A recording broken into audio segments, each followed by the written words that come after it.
All right, so in this one, I'm going to be talking with Pierce about lap by lap position on the road courses, not necessarily the guys up top, but more throughout the field. If you're playing value drivers, or once you got your lap leaders in there, you might want to look at who had speed last year that you could choose from. And we'll also be looking at the optimal lineups for those races as well to see if we can learn anything going into this year. You can find this data at Race4theprize.com.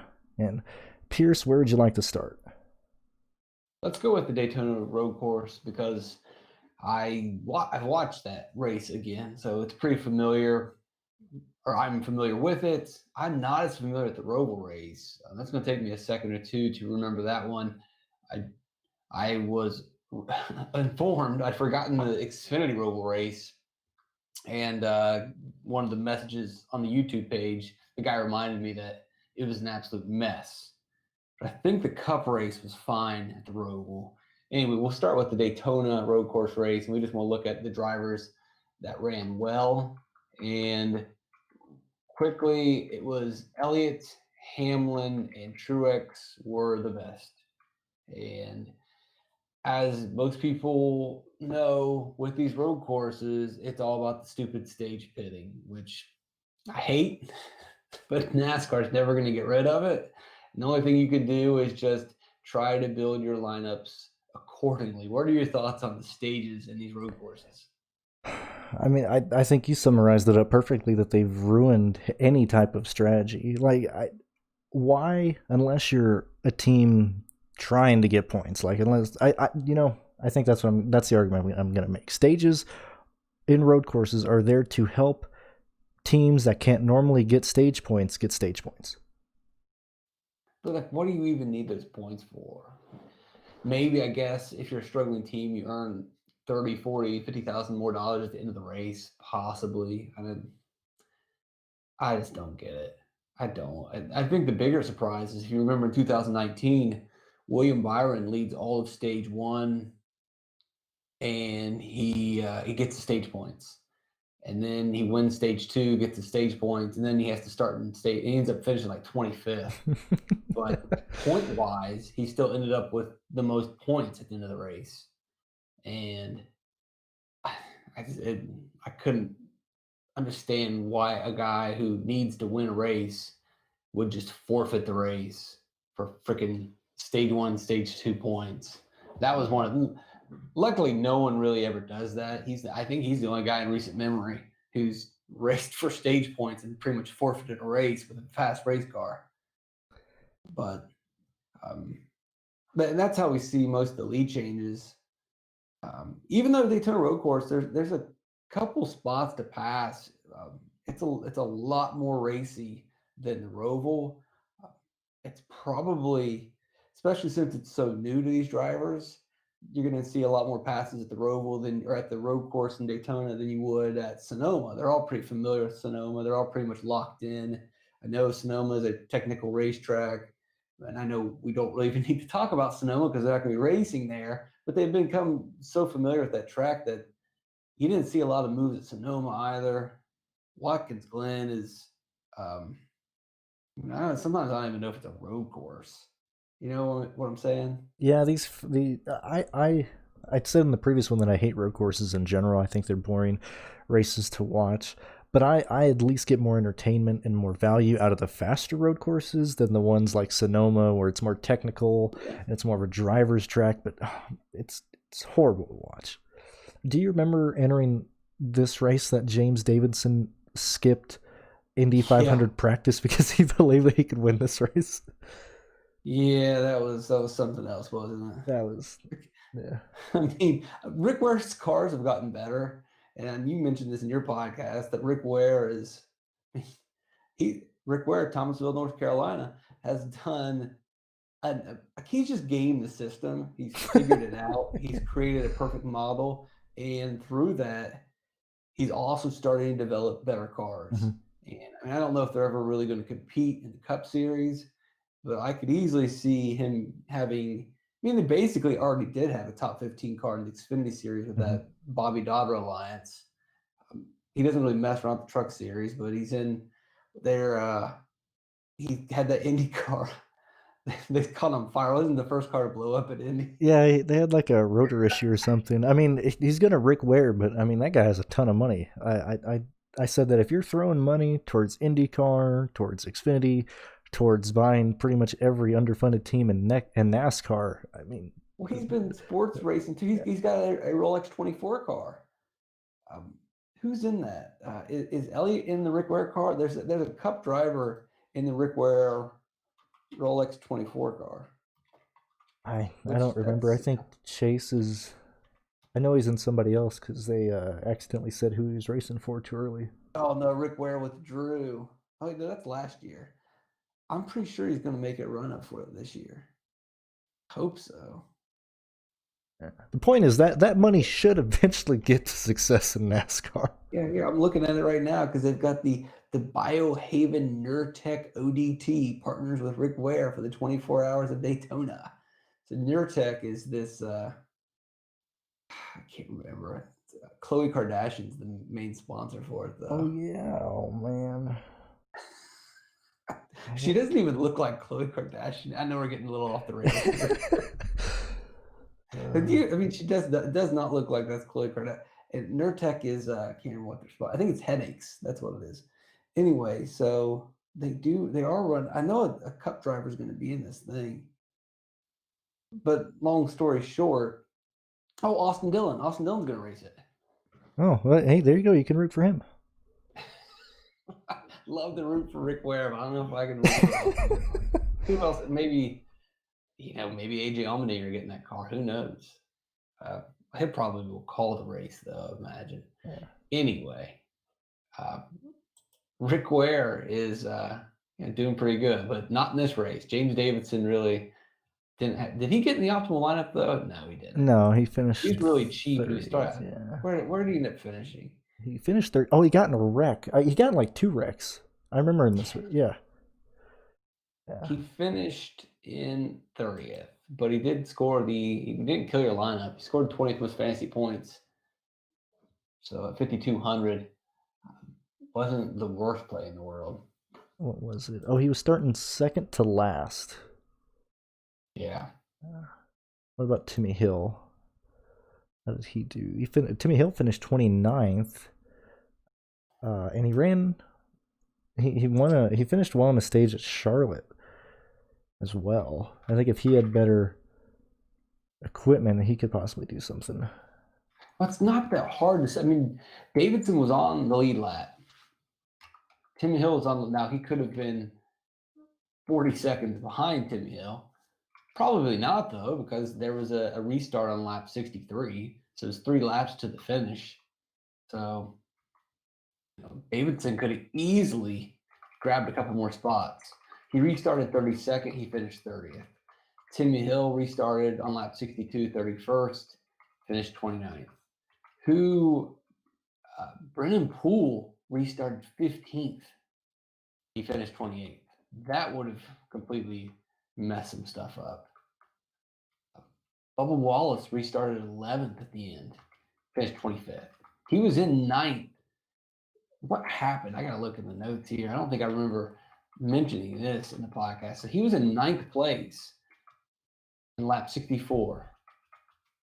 So 2 laps into that final run, so we ran 3 laps to finish the race. 2 laps into it, he was in 9th place on the last lap. What happened to Bubba?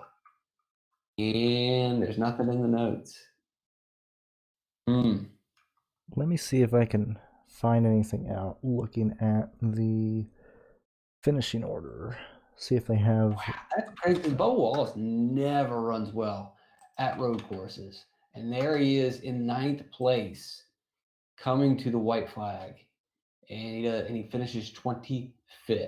There isn't a caution, so that's not going to show up. I don't see anything in the NASCAR notes. They've got number 9. I got notes about pitting on lap 61. I don't have anything there. And see, the problem is in the broadcast, if Chase Elliott is leading a race, the camera's not going anywhere else. Mm-hmm. So you don't know what's going to happen. And I think a perfect example is the end of the Xfinity race at the Daytona Road Course. where there's cars wrecking all over the place at the end, and you don't know. Like you just get to see them in the distance spinning. Like, well, who what? Or it was a truck race. It was the truck race, and there's cars spinning out and wrecking, and you don't know who they are. They don't really know who it is. You never get to find out, and so you just got to look at the lap by lap data and guess. Like what we're seeing here, it has to be. If I had to guess, I would say Bubba Wallace missed a chicane or something like that. Let's see. Because he was Maybe running well. He was put a note somewhere. He was running, inside the top 18 most of the race. Yeah, he had a decent race. And there's a couple people like that. Like Buescher did that, but Buescher got the result. Let's see if I can dig in and find anything. But you almost have to be listening to these guys' race broadcast to find out what happens to them. Yeah, you need to tune Bubba was hit and spun by Bowman. Let me see if that's true. Oh, yes, it is, because he was mad. Okay, now I remember. They talked to Bubba after the fact, and he was really pissed that he got spun out. Yeah, that's what someone says. Yeah, you got good the racing reference comment. 256. What happened to Wallace at the end? He was running 8th on the last lap, finished 25th. No one said anything. Now, here's the problem. I'm control Fing looking for Bubba. This dude just wrote Wallace, so it doesn't show up. But I did find that someone spun him. Say it was Bowman that spun him out. So wasn't that the year before though? I'm thinking of what race was it where Bubba threw the water in his face? I think that was at Richmond or 2019. Bristol. Yeah, that was 2019. Yeah, for what? Bubba's had an interesting career. I like Bubba, but man, he's done some. He's lived a life. Has had like a lot of stuff has happened. I cannot. It's just crazy. Anyway, yeah, he threw that water bottle in his face.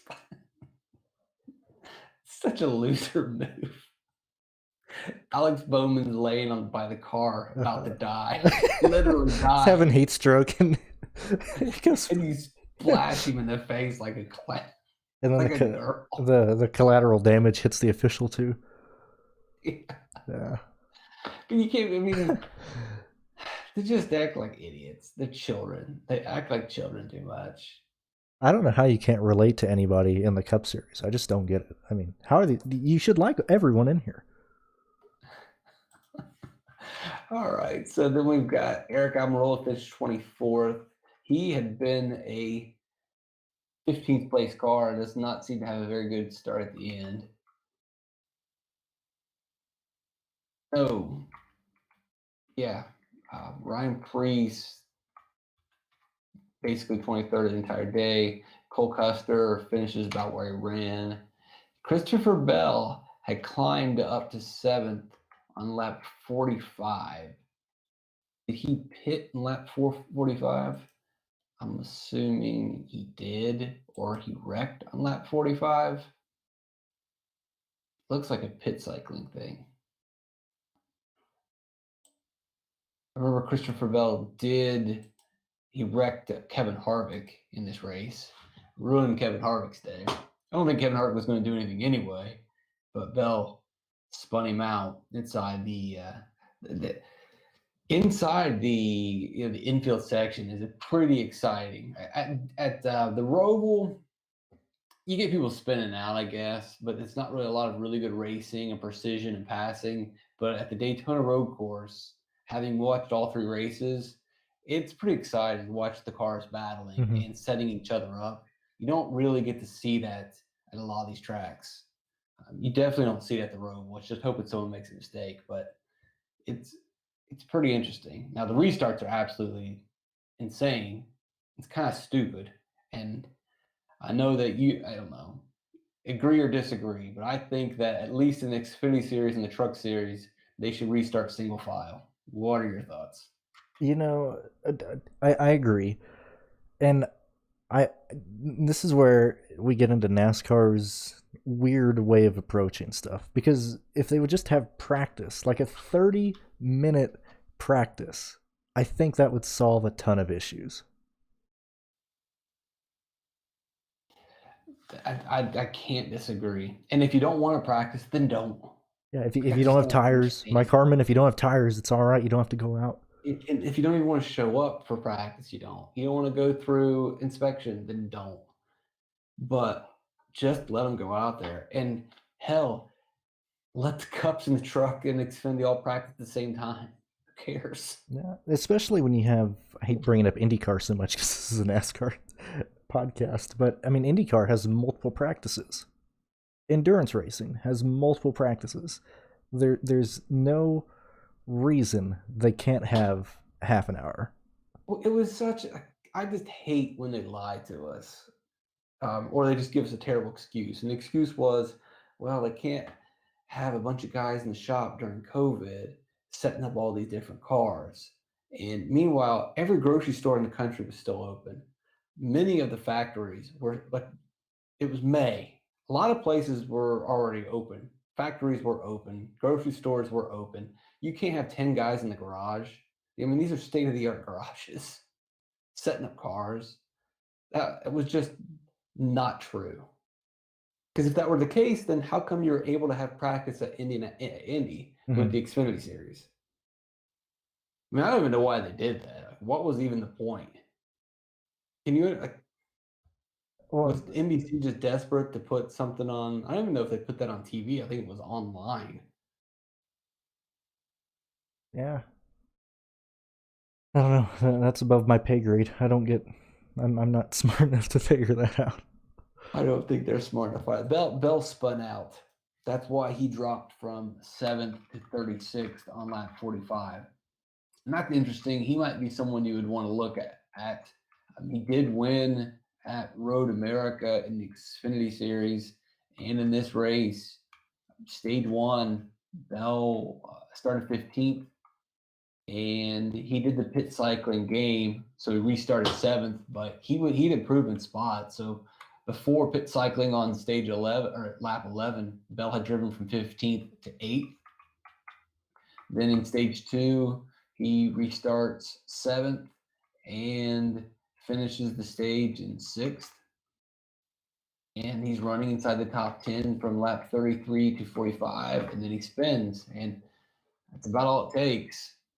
And it's brutal. Must have been a pretty bad spin. I imagine that he had to go to pit road and get tires. Mm-hmm. Actually, we can check that. So that's lap 46. Let's look at the pit road data and see. What do you think? Do you think he pit? I think he got stuck and he just got passed. I don't think he pitted. Yeah, That's what I'll that go can do with. it as well. Yeah, some of those plays. Daytona's not that bad. I mean, the Roval was terrible about that. If you spun out in the wet grass and you got cars coming and you're trying to get back, man, like parts of that race are coming back to me. I don't even know if I made them up in my head, but I just remember that thing being absolute chaos from start to finish. Let's see. I want to watch that race again. I bet it's This is what pretty. frustrates me going back and looking at this. We put money on this to try and predict what's going to happen, and then people will spin out, and NASCAR will keep it green, unless your name's Elliot, then they're going to throw a yellow. Uh, but it's so there's so many things you have to predict or put in your Well, at the mind. Daytona course, you don't really need to. I think they were pretty good with limiting the cautions, if I remember. Um, I don't know though. Some of these things, like these guys just sit on the track and force the hand. Um, yeah, the Cup race was pretty good, but the trucks and Xfinity brought out just once you get one caution there at the end in trucks or Xfinity, and it's going to turn into a mess because they all pile into turn one. And the same thing at the Roval. The way that it's set up, without giving them the 30-minute practice, it can easily turn into an absolute disaster. What race was it last year in the Xfinity Series? I think it was Mid Ohio. One of them was raining, and No, they didn't do Mid Ohio or last not. year. I can't remember which one it was, but it was raining, and it took them like an hour and 20 minutes to do the first stage because they kept wrecking. I can't remember. It was. It might have been. Was it Road America? It had to be Road America then. Was it the Roval? Well, okay, the Roval too. I wasn't even thinking about that. That was in the rain. That was a long race. Yeah. Well, the thing is, when you do a caution lap at those courses, it takes forever for them to get around. I mean, the crazy thing is, you look at these lap by lap data, and a lot of times the caution is just one lap. They only had to go one caution lap because it takes so long for them to get around. Um, let's see. I want to look at the pit data for Daytona, and I want to see if Christopher Bell pit on lap 66 while under green. Getting deep in the weeds here.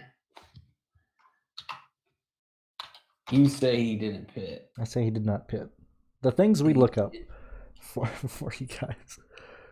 What lap did I say? I think I said 46. That is, yes, 40. Did you beat me to it? 40. No, it's 47. I'm not looking it up. I'm not spoiling. I did. He hit pit road. He did. All right. Well,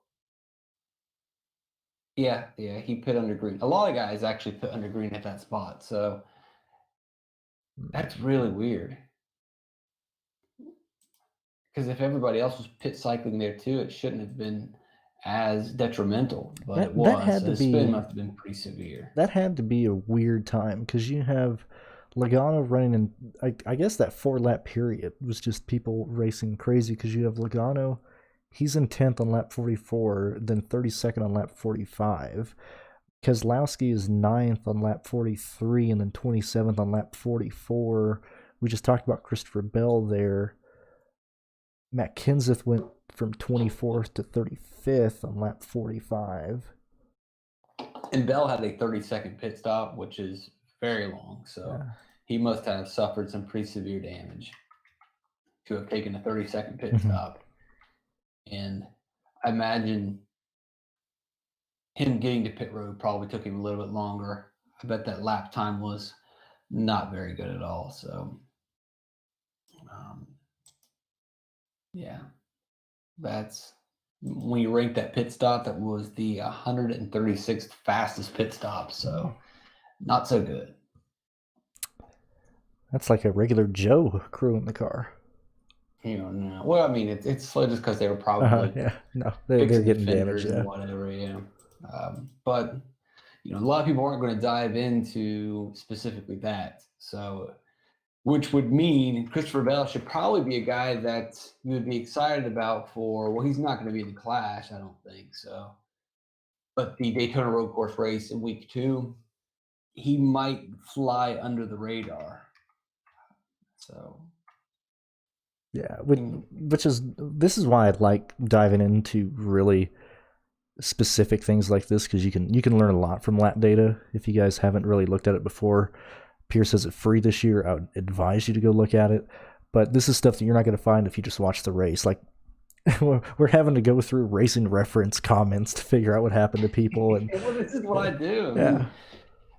I wish that, you know, in the NFL, there's so many writers, and in MLB, there's so many different beat reporters that are doing tons of interviews, and they're dissecting and they're breaking things down. With fantasy football, you can watch, you know, they've got animated GIFs that show you the specific defensive plays and why did that guy catch the 80-yard pass, or why didn't he catch the 80-yard pass? And you just don't have that in NASCAR. So we have to read racing reference comments like we're using the internet in 1996. It's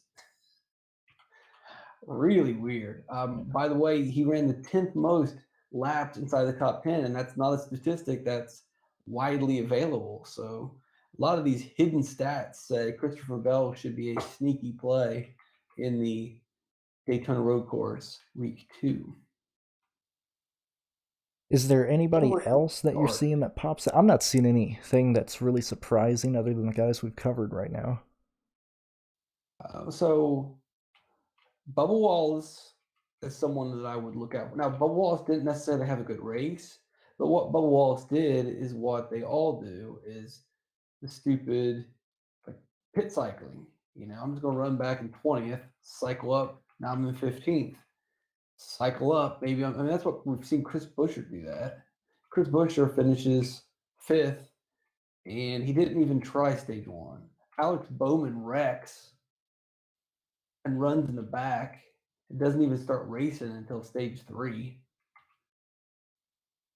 Those are really frustrating and annoying. But you can do that because of these stages. Like, say what you want about cycling at the end of stages, but the one thing that we can't really disagree on is that stage 1 and 2 mean absolutely nothing. Everyone stays on the lead lap. There's almost no point whatsoever to race. It just doesn't make any sense. It renders over half the race is just absolutely worthless. Unbelievable. Alex Bowman was terrible. He was not even trying. He was running in dead He last. ran dead last in stage 2. Unbelievable. There's no penalty for that. Yeah. And you're completely allowed to do that. Yeah, but and now see they would get Michael Waltrip's team back in the day for not going 100% or sandbagging, but I don't know what is more not going 100% than Alex Bowman running dead last on purpose. We're talking about dead last in a field where cars from 20, we'll say 30th to 37th are really bad. The Rick Ware cars are just not fast, and the drivers in the Rick Ware cars are not very good. And somehow Alex Bowman is behind them. Yeah. Jeez.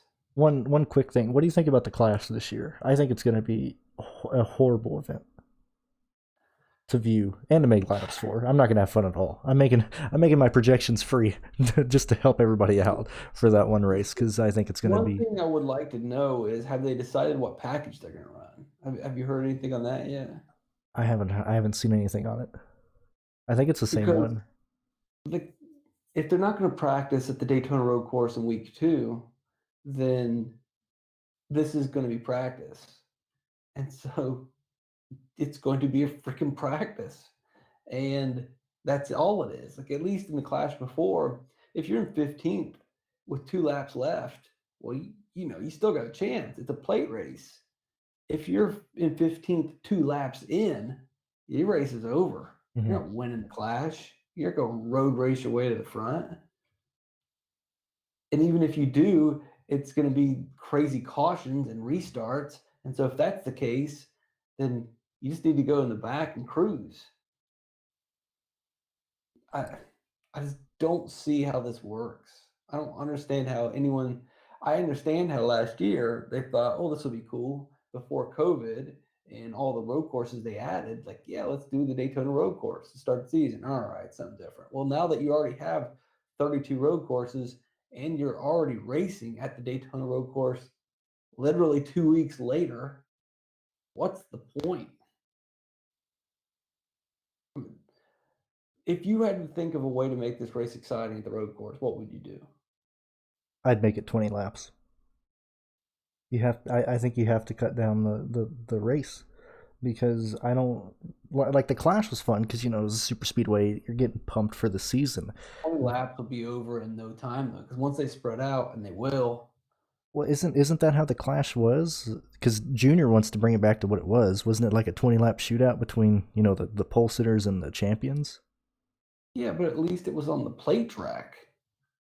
Yeah, they're on the road course now. I don't know. It's gonna be so boring. Isn't it? And isn't this more expensive for Daytona? Because they have to put this together, then they remove everything, at least on the track, like the turtles out of turn 4, and then they got to put it back on there 2 weeks later.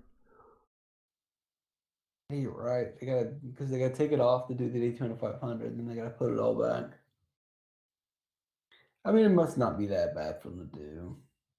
I mean, what do they do anyway half the time? What do these tracks do when they're not having races, which would be about what 80% of the time? Well, I know you're by Charlotte, and they're always doing the NASCAR experience there. I think Daytona does tours throughout the year. I don't even know if they're doing that right now. Yeah, I guess they find something to do, I suppose. But Phoenix has a Christmas show on their track. yeah, and Charlotte does like they did drive-in movie stuff, and they put on some concerts in the infield this year, like drive-in Mhm. concerts where people could socially distance. So they did stuff, but that's I mean I don't know. Let's look at more of these guys lap by lap. So Bell stands out. Um, Ty Dillon sucked the whole race. He wasn't even. Tyler Reddick was Yeah, never mind. Go ahead. Tyler Reddick kind of rebounded. Was as high as 12th towards the end of the race, and then he hits pit road and never recovers. That's an interesting guy that you might want to watch out for too. Reddick was never really a good road racer in the Xfinity Series. He was decent at times. He was never the best. He would battle a little bit, but he would also wreck a lot of it. Mm-hmm. Um, he got a decent finish. Harvick, he got wrecked at the end of the race. Ricky Stenhouse Jr. finished 16th. Everybody else is really kind of about what you expect. No real disappointments. Before we go to the Roval, do you think that Kaz Grala is going to carry a lot of recency bias in everybody's mind? For Like if he is he runs the running the Daytona 500? yeah, he's around the 500 for colleague. How do they have a charter? How do they have a spot locked in? They Do don't. they? He's racing in. Okay, so he doesn't. He's not necessarily racing into the Daytona 500 then. Like, let's pump the brakes on that because there's about 72 cars trying to get into this field. Well, I don't mean for the 500 exact. I just mean on the road courses because I think Kaz is going to run some Oh, road courses for colleague this year in the Cup Series in that car. why not let AJ do it? Well, AJ had his chance. You know, he's old. He's washed up. He's going to win the Xfinity Championship, isn't Yeah, yeah, he is, but he's washed up. he? He probably won't. Who knows what he'll He'll do? wreck. He'll do an Allgaier. If they give him good cars, they'll win it.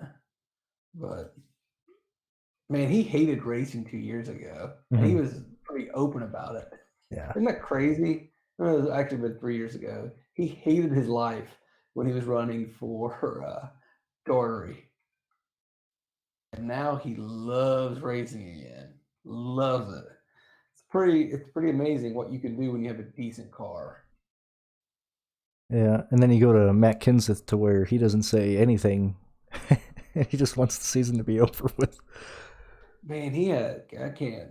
That's a very sad ending to a guy who still had a ton of talent Yeah, left. he got underfunded at JGR. yeah. And he still managed to get a win there at the end. Then he goes to Roush with a part-time ride, and Ricky Stenhouse is like, "See, I told you these cars were terrible."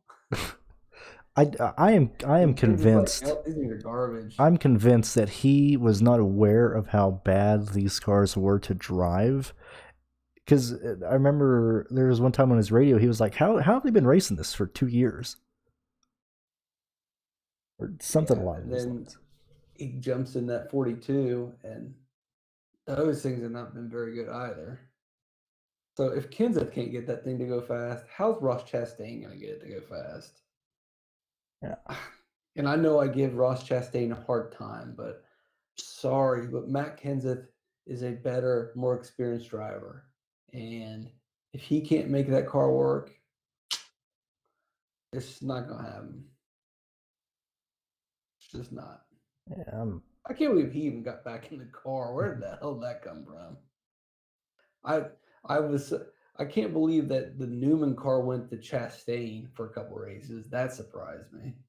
And then I can't believe that Kenza took the 42 car. That one surprised me as well. What do these team owners see in Chastain? Like, everybody hates him.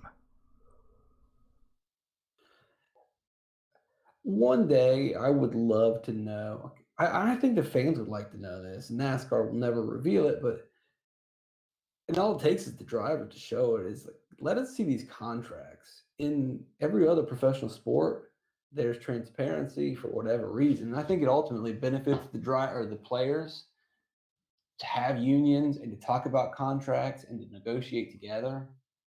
Whereas in NASCAR, by keeping it close to the vest,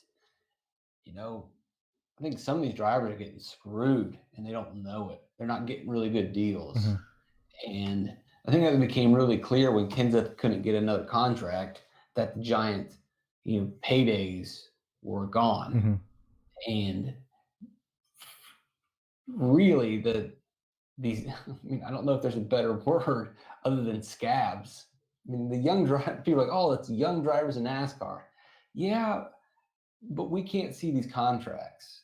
And we know that it's pay to play in the Truck Series. And we know it's pay to play in the Xfinity Series. And we know it's kind of pay to play for like the Rick Ware cars to an extent. So maybe they're not really, maybe Chastain isn't paying, maybe he is paying. But we know he's racing for pennies. It's got to be pennies. And I can't imagine that Bubba Wallace had a really big contract for Richard Petty either. So I guess my thought would be that they're just not paying him anything, or he's paying them. Yeah, he does have his farm. I get. Yeah, maybe if you're him, you're not really concerned about the money, so you're just like, let's go for it. Because I know Landon Castle, when he was racing Morgan Shepherd, or when he was racing the '89 for Shepherd in the Xfinity Series, any of the purse that they got, Shepherd would keep enough to buy a set of tires, but he'd give the rest to Castle, and that was like $4,000 to $6,000 to finish dead last, to start and park basically.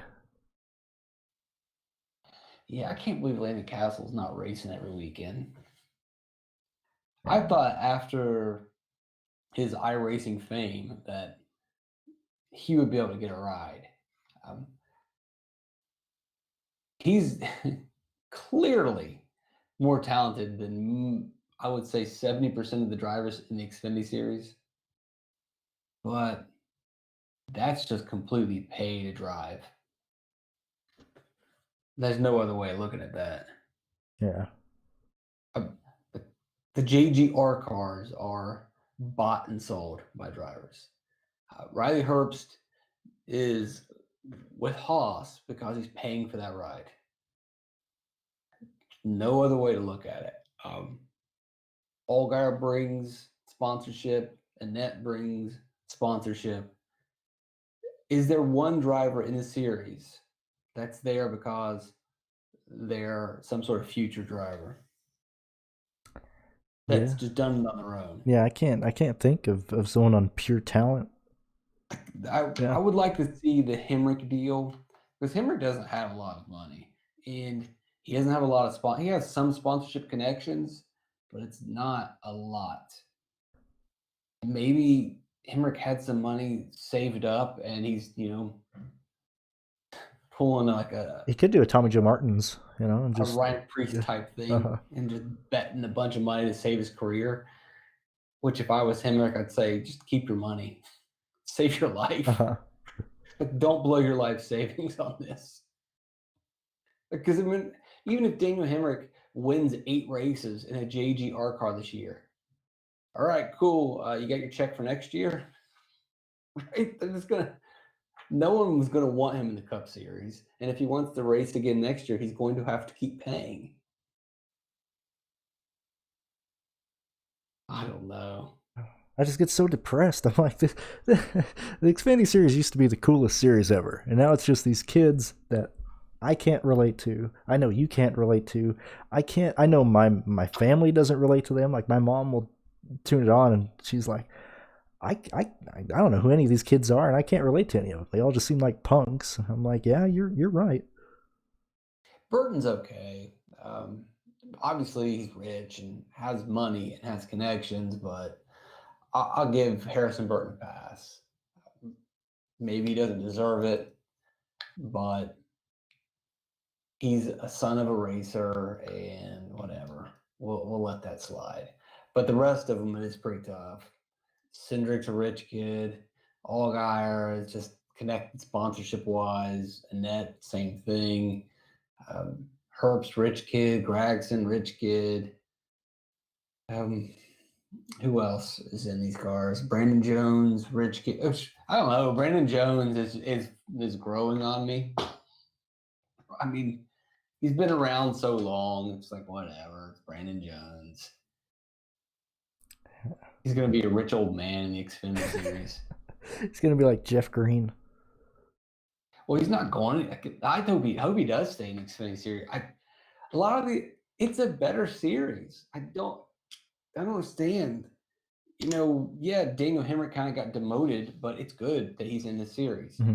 It's good that AJ Allmendinger's in this series. It's a better racing. I don't know, spectacle. I don't know what the word I was trying to say. Let's look at the Rover real quick. All right, cool. I got off on a tangent there, talking about being resentful and hating rich kids. It's hard. There's just so much to complain about. I'm with you. Well, it's better this year, though. I'm much more excited about the lineup this year than I was last year, and and we also have a little bit more to expect. So last year, going into the Xfinity Series, we had no idea what happens when you take all the talent out. All right, well, now we've got a year under our belt, finding out, okay, this is what happens when you take all the talent out. Like, people just default to wins. Brandon Jones wins 3 races. Harrison Burton wins a handful of races. They're going to win races regardless of their talent. They have a fast car, and there's only 5 good cars, so one guy's not going to win 25 races. Briscoe won 10. Still, there's 15 more races for everyone else. Actually, they run 32 races, so there's still 100 races, and the Cup guys can't jump down anymore, and they really don't want to now. So the other thing is, do you really want to race a car that has a completely different package, and you don't have a lot of practice to get yourself really acclimated to both? So you don't have the practice, the packages are different, and oh, by the way, with the new schedule, if you just do Cup, you don't have to show up until Sunday. Okay, I'm just going to do Cup. Why would you? You think Kyle Busch wants to be there on Saturday anymore if he doesn't have to be? Screw that. But, I mean, I guess he has to because of his truck team, but the other guys, they just show up on Sunday morning. Easiest job in the world now. 1 freaking day a week. It's unbelievable. Yeah. They're probably not even getting hotels anymore, are they? I can't imagine they do. I just assume they fly in and fly out that same night. So, and see, that's another thing of what a lot of people, I know you've brought up in the past, but a lot of the teams aren't paying their workers another day because they don't have to be in a hotel overnight. They just send them over there one day, and that's it. About the only guy that's still being paid weekly is the truck driver. Yeah, I can't imagine. They never talk about that. No one ever mentions that. If they're salaried, then I guess they're fine. But if I'm Richard Childress right now, I'm writing up new contracts. You're only working 1 day a week there, bub. I can't pay you to do all this nonsense. So, and I would just make about 1 million COVID excuses too. This is why I got to do it. Got to make cuts. I mean, it's not a charity. It's running a business, and if you don't need to be there on Saturday, then don't show up, and I won't pay you. I don't know. They have plenty of opportunities to save a lot of money. So hopefully they're doing that. And hopefully the Xfinity Series can start funding better teams with all these supposed cost-saving measures. But I don't know if I really see any savings. They should be, though, right? Like, they didn't have to spend a dime on practice tires last year. or qualifying tires. That some people might say, well, that's nothing. But to a team like Mike Harmon, think about how much money they saved last year by never having to practice, by never having to qualify, and also just never having to worry about qualifying to get into the race. All of that anxiety just gone, and they can just focus on racing. Because a lot of those small, and we probably should have talked more about this during the season last year.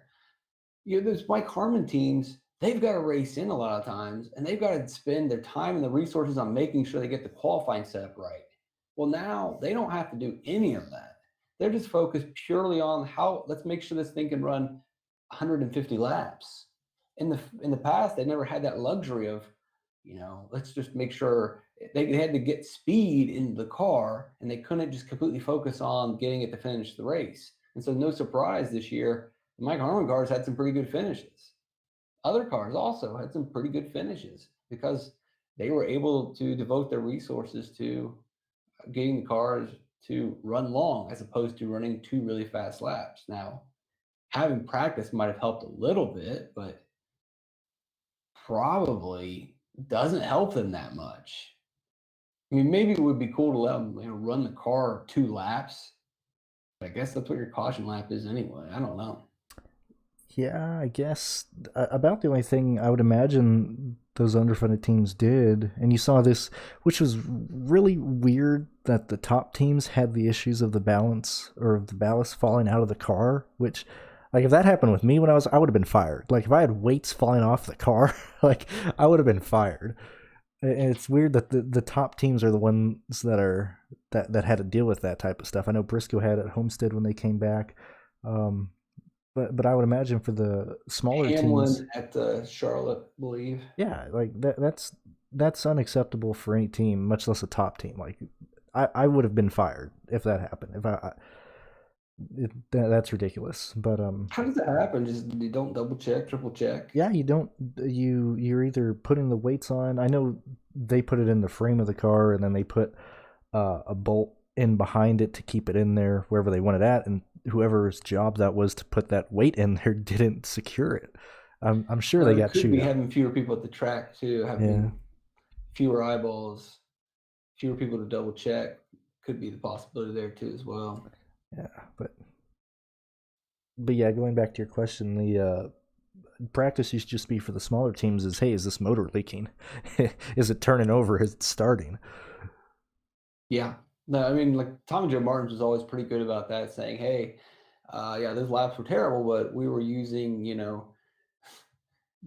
tires that had 60 laps on them that we bought off these one dudes. They still had to buy those 60 lap tires off people, and they still had to make sure that their team was there. So if it's like Mike Harmon probably is barely paying his team, now he's only paying them for one day. Mm-hmm. And he's getting a lot of sponsorships entering this year.